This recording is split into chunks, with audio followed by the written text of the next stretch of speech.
أعوذ بالله من الشيطان الرجيم. Semoga Ustadz dalam keadaan sehat walafiat, amin. Demikian juga semoga kepada yang bertanya dan kita semuanya. Pertanyaan, kita tahu Allah mempunyai sifat maha berkehendak, berbuat sesuai dengan apa yang Allah inginkan.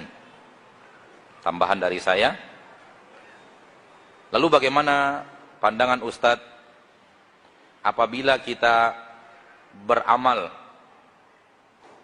bekal amal kita lakukan, kita kerjakan, lalu Allah berkehendak tidak menerimanya. Ibadah sholat wajib dan sholat sunat kita kerjakan, ibadah puasa, zakat, haji kita kerjakan, infak, sedekah, serta semua amal jariyah kita kerjakan sesuai dengan sunnah Rasul sallallahu alaihi wasallam. Namun semua tidak diterima Allah Subhanahu wa taala karena Allah Maha berkehendak, dan boleh jadi Allah berkehendak untuk tidak menerimanya. Mohon pencerahannya Ustaz.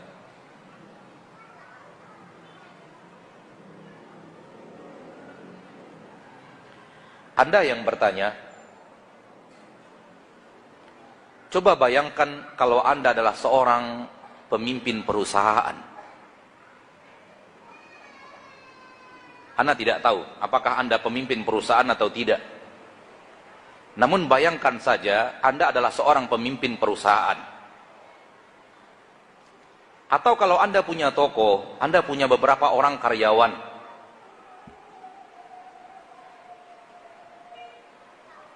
Lima, 6, 10, 15.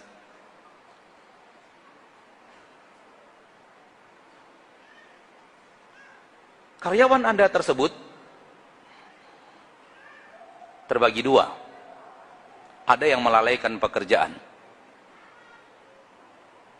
lalu Anda hukum. Namun beberapa orang karyawan patuh dan taat dengan aturan. Semua yang diperintahkan kepadanya dia kerjakan. Datang tepat waktu, pulang tepat waktu, melayani konsumen penuh dengan semangat, penuh dengan loyalitas. Bahkan orang datang ke toko Anda karena senang dengan perlakuan karyawan Anda tersebut. Namun tetap Anda perlakukan dia sama dengan orang-orang yang karyawan yang tadi, yang sebelumnya. Tidak taat aturan, berbuat semena-mena, mencuri dan semacamnya.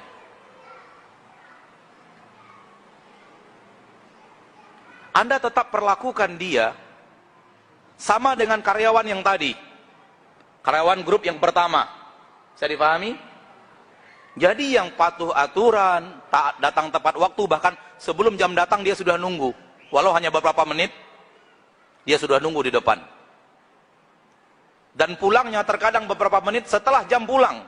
Jam pulang jam 5, dia jam 5:05 baru pulang.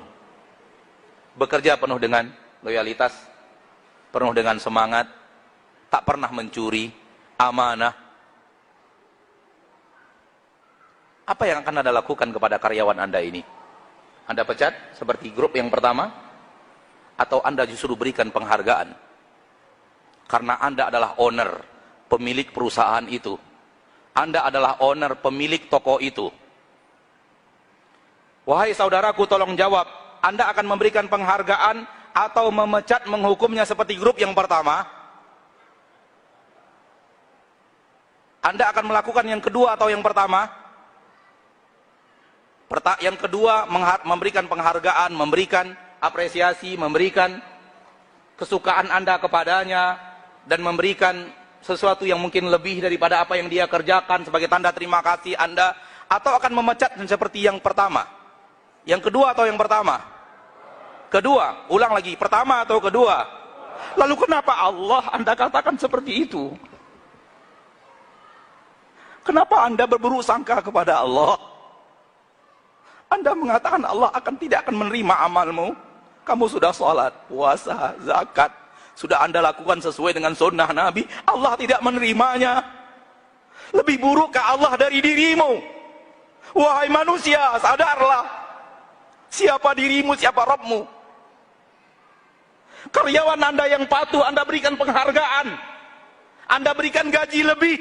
Allah, Anda katakan akan mengadabmu karena dia tidak menerima, berbuat semena-mena. Siapa Anda, siapa Rabb Anda? Ya akhi, dari mana pertanyaan ini? Siapa yang mendatangkan pertanyaan ini di otakmu?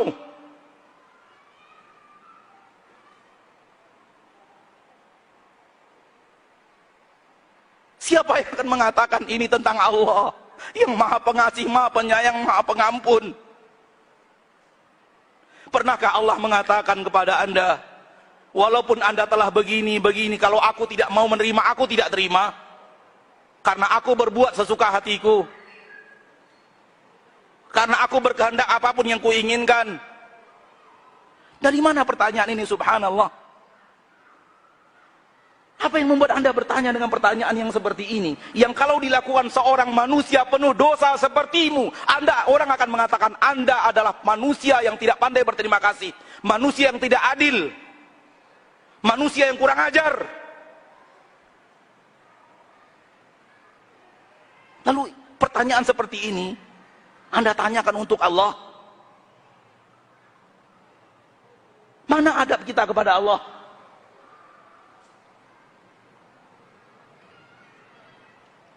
Faham saudaraku?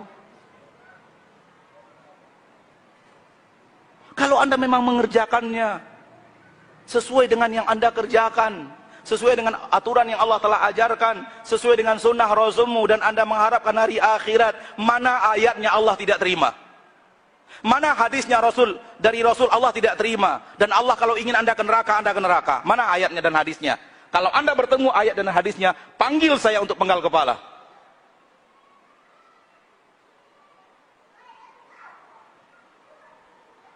Bukankah di dalam Al-Quran Allah mengatakan, orang yang beriman, mendirikan salat, menunaikan zakat, Allah masukkan surga? Kapan Allah mengatakan orang yang beriman, menunaikan salat, menunaikan zakat, mungkin Allah tidak terima? Dan mungkin Allah masukkan ke neraka? Karena Allah berbuat sesuka hatinya? Ya akhi, sesuka hati Allah penuh dengan keadilan. Sesuka hati Allah penuh dengan hikmah. Sesuka hati Allah tidak pernah menzolimi siapapun. Orang penuh dosa. Orang penuh dosa melakukannya kepada karyawannya, tetap Anda katakan ini manusia tak pandai berbalas budi. Ini manusia tak pandai berbuat adil. Ini manusia semena-mena. Ini manusia berbuat zalim. Bagaimana mungkin sifat ini Anda nisbatkan? Apakah Allah akan melakukan hal yang seperti ini kalau Allah mau tidak terima, tidak Allah terima? Subhanallah. Maafkan saya agak sedikit keras, karena saya sulit menerima pertanyaan itu kalau dihubungkan dengan Allah. Telinga ini sulit untuk mendengarkan pertanyaan itu. Dan pertanyaan ini lahir karena kita tidak duduk di majelis ilmu tentang siapa Allah. Pertanyaan ini lahir karena kita tidak membaca buku-buku tentang siapa Allah. Tahukah Anda? Seorang wanita pelacur Bani Israel melihat seekor anjing yang sangat kehausan. Dia sayangi anjing itu dengan ketulusan hatinya. Dia berikan minum. Allah berterima kasih kepadanya sehingga Allah berikan kepadanya taubat sebelum dia wafat, dan Allah wafatkan dia di atas ketaatan dan Allah masukkan dia ke surga. Bagaimana mungkin Anda berpikir orang yang rajin salat, puasa, beribadah, membaca Al-Quran, Allah tidak terima amalannya, padahal sudah sesuai dengan sunnah Rasul, sudah mengharapkan ridho Allah. Allah tidak terima karena Allah maha berkehendak apapun. Subhanallah. Hati-hati saudaraku. Kalau Anda ingin bertanya sesuatu tentang Allah, namun Anda belum bertemu guru tempat antum bertanya, coba bandingkan dulu dengan manusia. Allah pasti lebih hebat daripada manusia itu pasti. Kalau untuk manusia itu adalah zalim, pastikan Allah tidak akan pernah seperti itu.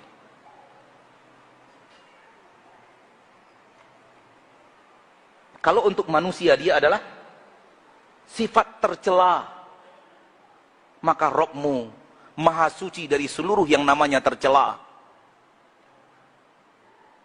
Kalau dikerjakan manusia itu aib bagi manusia, maka bagi Allah jauh lebih besar aib itu.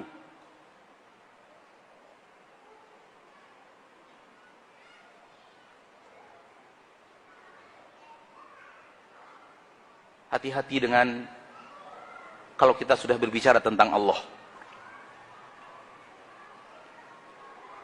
Nasihat saya, beli buku Asmaul Husna dan apa makna Asmaul Husna itu. Bukunya tidaklah mahal. Mungkin di harga antara 100.000 sampai 200.000. Dan buku itu cukup sekedar untuk memberitahu kepada kita siapa Allah, apa sifat-sifatnya, dan bagaimana makna daripada sifat-sifat itu. Kalau Anda tidak tahu di mana harus membelinya, hubungi panitia masjid ini. Kita akan kirimkan ke panitia masjid ini untuk Anda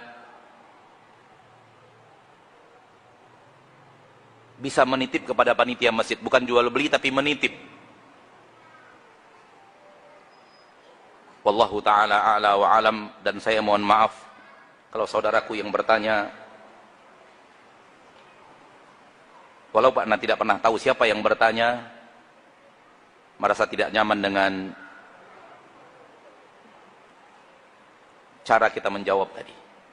Tapi tidak ada maksud dan tujuan selain mensucikan Allah dari kekurangan, mensucikan Allah dari kezaliman, mensucikan Allah dari berbuat semena-mena, tanda kutip yang negatif, berbuat sesukanya namun tidak adil.